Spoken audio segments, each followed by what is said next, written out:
All right, so once you have the top threaded, you're gonna put your bobbin in. Now the bobbin works with the top to sew our line of stitch. If we just had one of them, it would not work because we would be able just to pull that thread right out. The threads together interlock, and so we have to have both.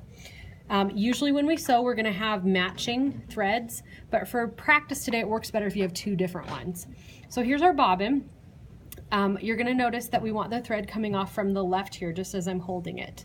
There's a picture right here that maybe you can look at and see that we wanna follow. You're gonna notice that the thread goes around and then that way.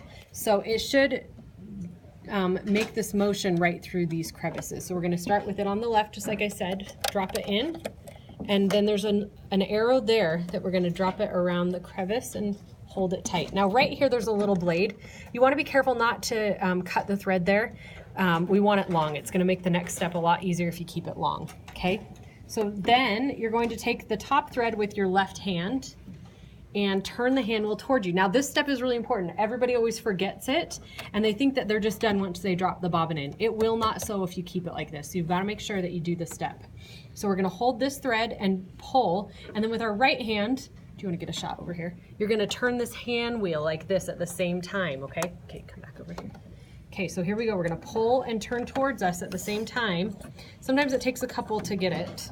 All right, so right now if I pull this tight, there's some tension here and it's pulled the bobbin thread. If I keep turning, let me actually keep the presser foot up, it'll go a little bit better. If I keep turning, sorry, it's gonna loosen up the thread, and then I should be able just to pull this up, and now my bobbin thread loop is right there. Do you see that black loop? Okay, so now we're gonna pull the loop up like this. On the side here on number 8, that's a thread cutter. I would cut your threads here so that they're not too long. Then you tuck them underneath the presser foot, and then we put the bobbin cover on top, and then we would be ready to sew.